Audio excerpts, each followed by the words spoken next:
JJ the CPA here. Hope you're doing well on the employee retention tax credit. So here's the thing, normal procedure for 2020 and backed up with what the IRS came out with that I don't think the world discovered until last night. But you will report your retroactive tax credit all in fourth quarter. Now, there's a couple of ways to go about that, but what I want to address is if you have not filed Form 941 for fourth quarter, bam, nicely done. File your Form 7200 ASAP.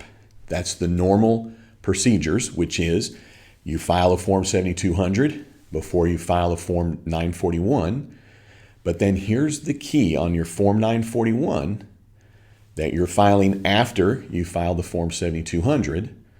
You have to report your wages that qualify for the employee retention tax credit, and then you show what your tax credit is, and then there's a separate line item that shows that you filed a Form 7200 and you took the credit there.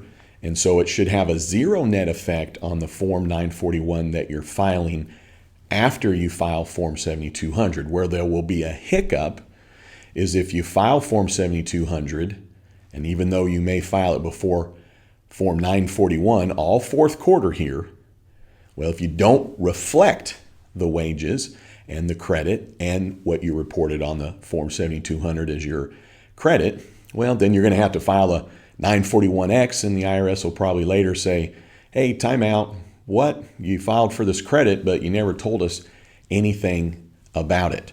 The second thing I'll just put in this is that the normal procedure is, and in the link I'm going to give you, the IRS says we're just following normal procedures. They're not coming out with anything new or special on how to address the retroactive tax credit other than they're indicating what is literally written into the Consolidation Act, the Stimulus Act. But here's the second thing. If you filed a Form 941 for fourth quarter, you can't file a Form 7200 for fourth quarter. Your only option there is to file a Form 941X. Now, in this link I'm going to give you, it indicates that you can go back if you want and amend each quarters, but you're allowed to just amend your fourth quarter Form 941. Now, when you amend the Form 941, which is a 941X, you will indicate on there the information from your originally filed Form 941, and then you'll say, or you'll indicate and report, well, but here are my employee retention tax credit qualified wages. Here is my tax credit, which is 50% up to $10,000 of wages in the year of 2020. Again, qualified wages being during the time period that you would qualify for the credit.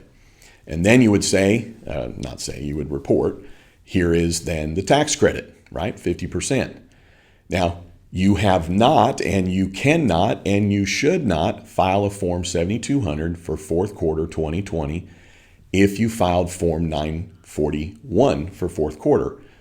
So let me just be real clear, because I get this is kind of back and forth, minorly confusing.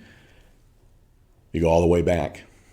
If you already filed Form 941 for fourth quarter and you didn't file a Form 7200, okay, and you filed a 941 for fourth quarter and you didn't indicate anywhere the employee retention tax credit, and let me be even more clear, if you haven't told the IRS anything about your employee retention tax credit, okay, and you filed your 941, then here's your remedy.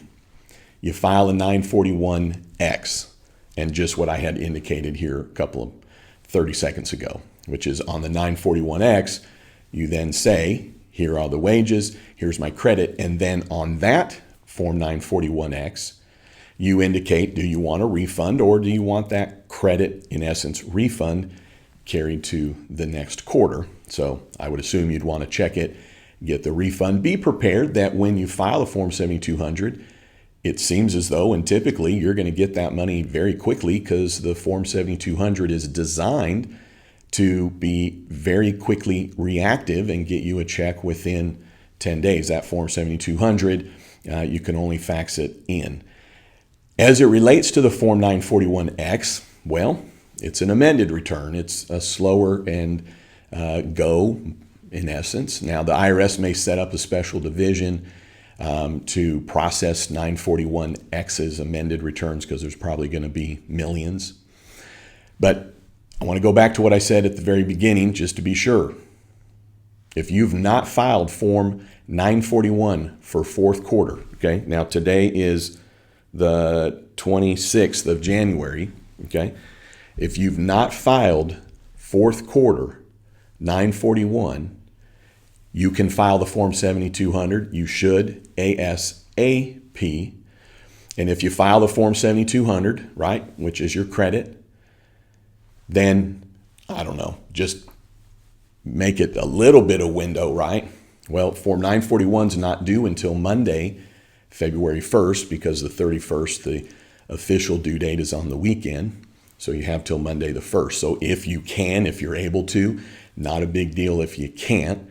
But if I'm in your circumstances and I'm filing a Form 7200 a day, because it should get you or your client the money quicker, then if I'm filing on the 26th or the 27th, you know what? I'm going to pause for 2 days and file that Form 941 on the 1st. Now, I will tell you this, okay? If you read carefully, this is possible. Don't recommend it. Don't count on it, okay?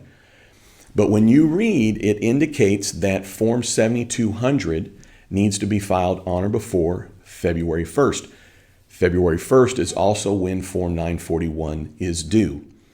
Now, you may have the IRS send you a letter back and just say, hey, you know, you filed the 7200 the same day you filed the Form 941, February 1st. And so here's what you'll have to do, which may be a 941X, right? So the benefit of Form 7200 is you're going to get your money quicker, as I understand it. But given that both have the same due date, here's my point. I think the real key here with the IRS is that when you file a Form 7200 for fourth quarter, retroactive, all the ERTC, any other credits, all the way back to March 13th on the ERTC, all the way back to April 1st on the sick leave and family leave credits, as long as you report that information on the Form 941 for fourth quarter, that's what I think is actually more important to the IRS. I don't know that it's going to get down to, you know, kind of a horse race, right, per se. Even though if I'm me, I'm going to fax that 7,200, right? And then I'm going to submit a 941, even if it's like 5 minutes apart, meet the technicality. But I don't think it's going to come down to a racehorse. I think racehorse finish. I think what it's going to come down to is that if you filed a Form 7200 and you filed it on or before February 1st, and you file the 941, right, on or before February 1st, as long as that Form 941 is going to reflect the wages that you're using to achieve the credit and what you reported on the Form 7200, I think that's more what matters, okay? So don't hear me as, you know, kick your feet up and just file both on February 1st. I just think that technically, I think it probably could work for those of you that are like, oh my gosh, it's the 28th, or it's the 29th, or it's the 30th, or it's the 31st. I am going to leave this video up in through June because this works for those that are filing for first quarter 2021. This video works for those that are filing in second quarter 2021 because you may hit those same circumstances with the retroactive and 7,200 before the 941. So I'm real big on summing things up again. If you haven't filed Form 941, I recommend you file Form 7200 for fourth quarter. You get the money quicker.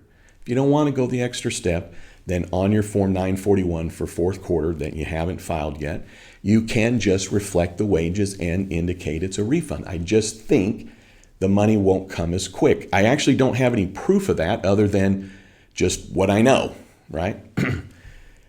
But if you have already filed Form 941 for fourth quarter, your only remedy is to file a Form 941X. So as a courtesy, in the link here, and if you don't mind, I'll tell you this, I'm doing an employee retention tax credit seminar. I'll have a link to it. It's dirt cheap. But anyways, if you sign up for the seminar, you'll get immediate access to all of my links and tables and worksheets in Excel and examples and all that good stuff. And then I have a private video in there on why do I think tons of businesses qualify for this, and I break it down going through the law for those of you that might be interested in that detail. But as a courtesy, while I will put a link to that seminar, I'm also going to put a link to what the IRS came out with, which just basically says, hey, reported in fourth quarter, which we knew because it was already written in the law. And then I'll put in there, just for your benefit, a link to the Form 7200, a link to Form 941 if you're just wanting to see it, and then a link to the Form 941X. And the landing pages I'm going to give you will all be to the IRS, and it should be that it includes the form and the instructions to take a look at that. And then I'll tell you this, okay? If you're in a panic, no worries, okay? No worries. Worst that happens here is you just don't get your check as quick, okay? Because the great thing about the IRS is that you can always amend the return.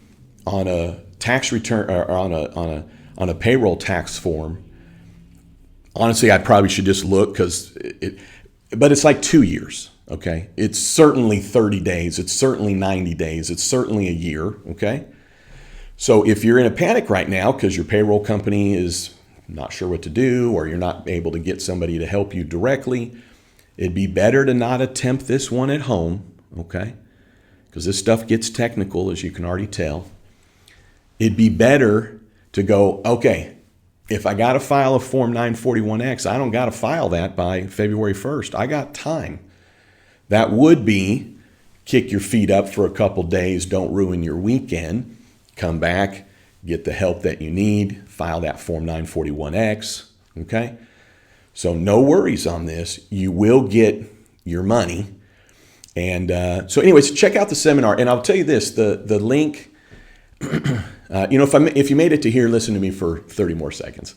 But the link that I'm going to give you goes to a landing page, and you actually see everything that I'm going to give you by attending the seminar, and you have immediate access to all these links and information. Some of the links I'm given right in the body of this, but these are just links to the IRS. And then, like I said, there's a private video that if you buy it. So you can go to the landing page, and you're going to see everything you get for $97. It's a 2-hour seminar with some Q&A. I'll probably go a couple hours on Q&A. And then there'll be also a link if you just want to sign up for it and just see a summary of it and sign up. So it is limited. We just announced it this morning. Oh, I've got it on this phone. I don't know. Last I looked, it seems like we're about a third full, and we didn't even do any big announcements on it.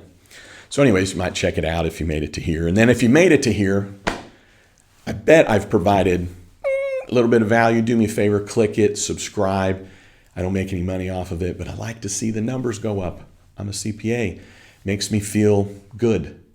And it lets me know I'm putting out good information for you. And then if you know somebody that could be helped, I don't think I've ever said this in a video, but if you know anybody that could be helped by this, forward it on or forward on my channel, because the whole point of my channel is to help. I'm a practicing CPA, and what you're hearing is in essence what I'm telling my clients, and in theory, you're just listening in. All right, hey, thanks for tuning in. Love it if you subscribe. Subscribers, turn on your notifications if you would. I'm going to be going live here soon, do some Q&A, and then don't you ever forget, you've never met a CPA quite like me. Hey, have a great day.